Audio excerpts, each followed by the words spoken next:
final seconds. Oubre picking Larry's pocket. And it will be a fitting end here in Game 4. The Wizards survive. Bradley Beal fouling out late. And they have evened this best of 7 at 2 games apiece. Intensity picked up once shots started going down. The defense got better, turned the entire game around.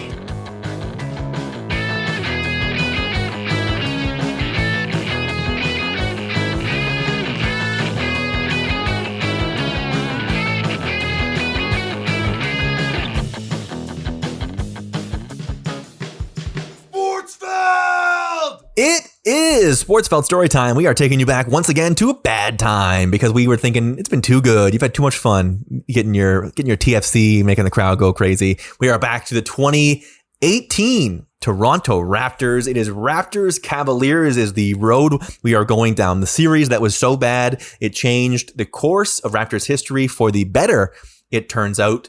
Last episode, we talked about this Raptors team that really was just incredible. The best Raptors regular season we had ever seen, and I think to this day, still had ever seen. Unfortunately, they didn't get the chance to defend and see how many games they would win because they were 53-19 in 2019-20, but 59-23, a 720 winning percentage, number 1 in the Eastern Conference. Really an incredible team. To sort of refresh you, you had rookie OG Anunoby, you had DeMar and Kyle as all-stars, Serge Ibaka, Jonas Valanciunas, DeLon Wright, Siakam, Anunoby, Van Vliet, and Miles all averaging 20 points a game. The bench went 11 deep when you add in Pirtle and Powell.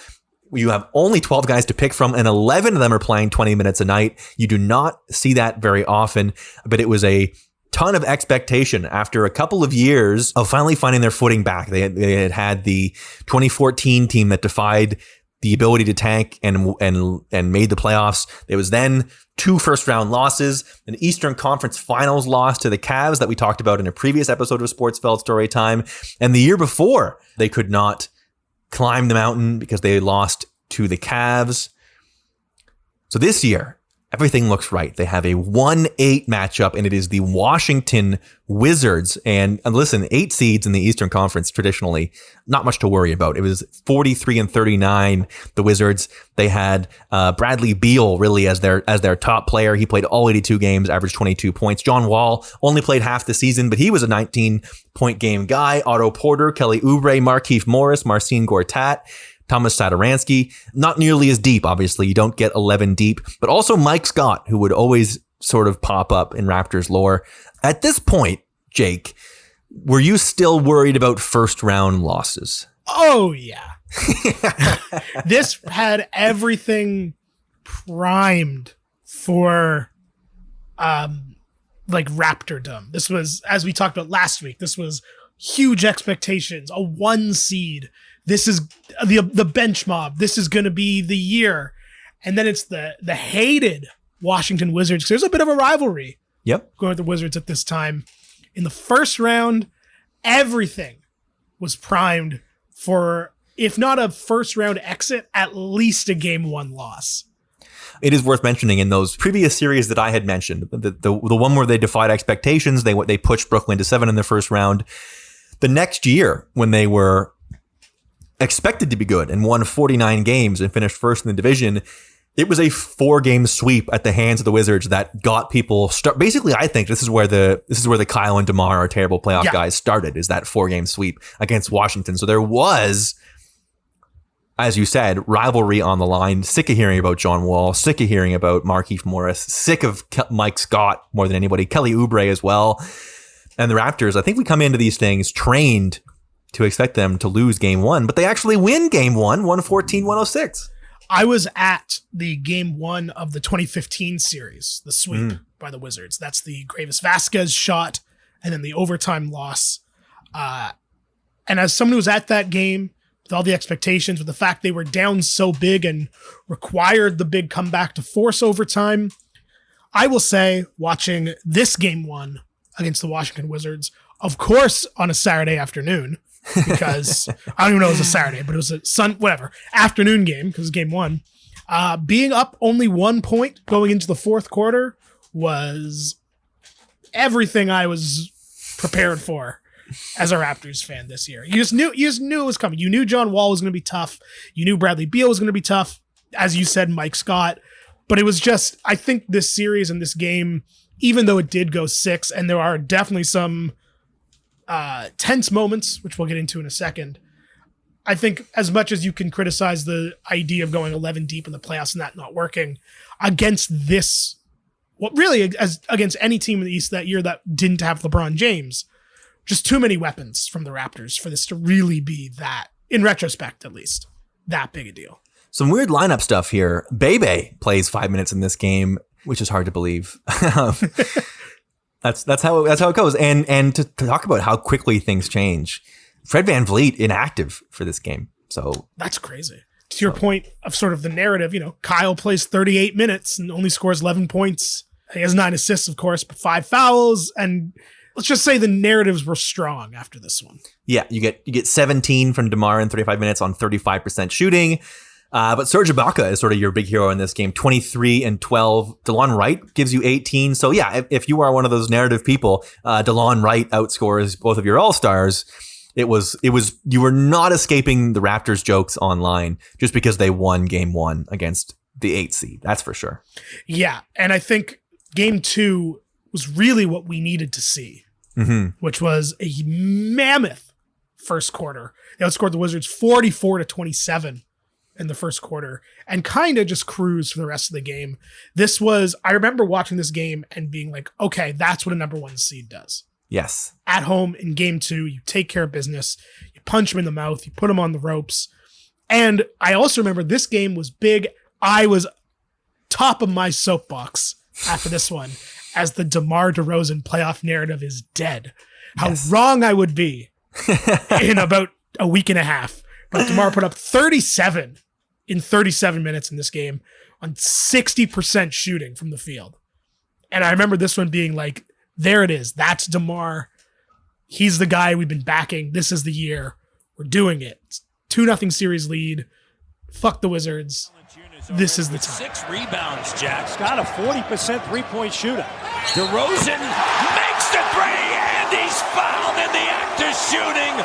DeRozan from North Bay will head to the line. And for all the talk of the depth in this game, it was all the starters, right? DeMar plus 23, Kyle plus 27, Serge plus 32. They really had no answer for Serge. Plus 27 from Jonas.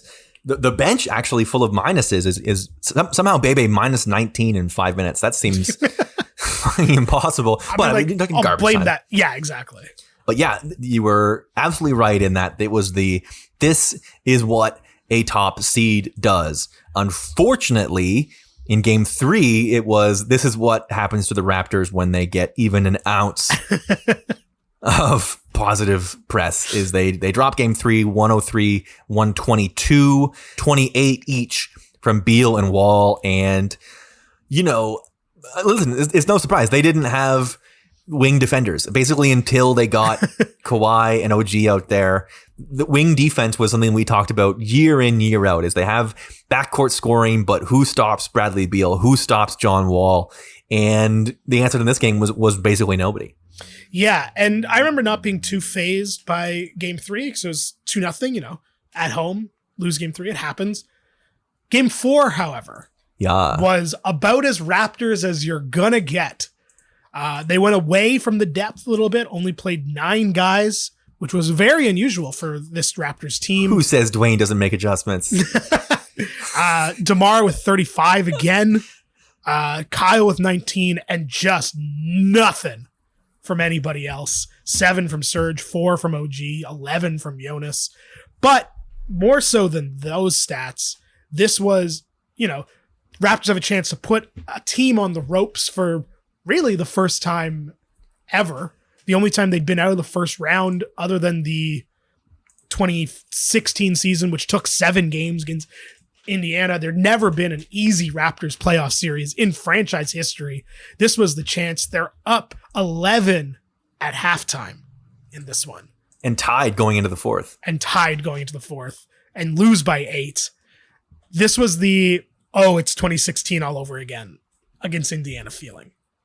Yeah, and just enough positivity to make you feel absolutely sick to your stomach that it was slipping away. And this is, that prime of like, I think before basically the Kawhi run is you would have people afraid to get on the Raptors bandwagon, and these were the reasons why. Is as soon as it looked good, suddenly the bottom falls out. And looking back on this, and I think basically from the moment he arrived to the moment he departs, I think in time, and maybe it started a little bit when he left, but I think in time we are going to grow to really appreciate Serge Ibaka in like when he plays well in these series, they win, and when he doesn't, they have to really scratch and claw. Yeah, I don't think it's not a coincidence that when Serge turned it around from Game 7 against Philly the next year onwards, they won the title. Yeah, like he was a guy who caught a lot of flack. Especially because of games like exactly the next one we're about to talk about, with Game 5 victory where the Raptors won, but Serge scored 3 points and got 2 rebounds in 22 minutes, which from your starting 4 is not what you want, and was a -5. And he would just have those games until suddenly he didn't ever, which was pretty amazing to see. But yeah, this was that frustrating kind of Raptors series, as you say, where like even when they were in control, they were never in control. Game 5, they had to wait to the fourth quarter to pull away. It was a really tight game. You never really thought they were going to lose this series, but you also weren't confident they were necessarily going to win it either, which is kind of how the year before in the first round against Milwaukee felt. And it just like, that was just sort of how it went. It was nothing easy, as Zaza Pachulia once said. It was just what it was, and these games and these teams were always like that until really that the Orlando series in 2019, and I guess you could count the Orlando series in the bubble as well, are the only two like calm series in Raptors history.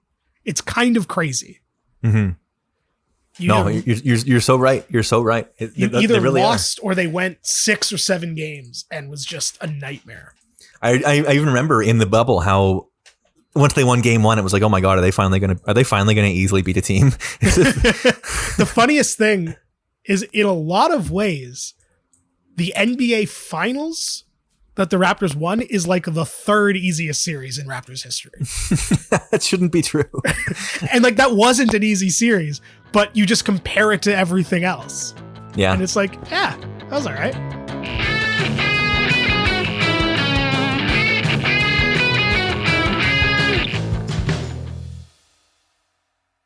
And they close it out. Here's the lucky part is I was pretty sure, I know back at the time, I was pretty sure this was going 7. It just seemed like, yeah. Oh yeah.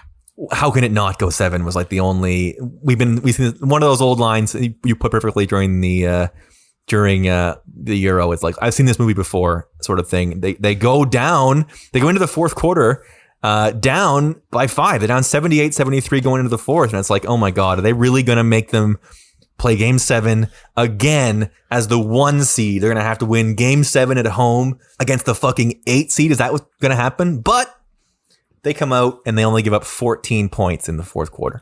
This was a hard one to watch because this was one of those, I believe Leafs Game 7 against Boston they blew was the same night. God, how did we survive this? It's crazy. And I remember it was like watching both at the same time, and you just wanted one of them to not be like tight. Yes. And then the Raptors went on this crazy fourth quarter run, and it was both like, okay, great, they're going to win the series, but also now we can change our focus, which was nice. But this was a great Kyle game, 60% from the field, 24 points. And of course, this one lives on in forever Raptors lore with, despite being up 10 and the series being over, DeLon Wright blocks Kelly Oubre. Weren't the number 1 seed in the East for nothing. They were a very good team all year long.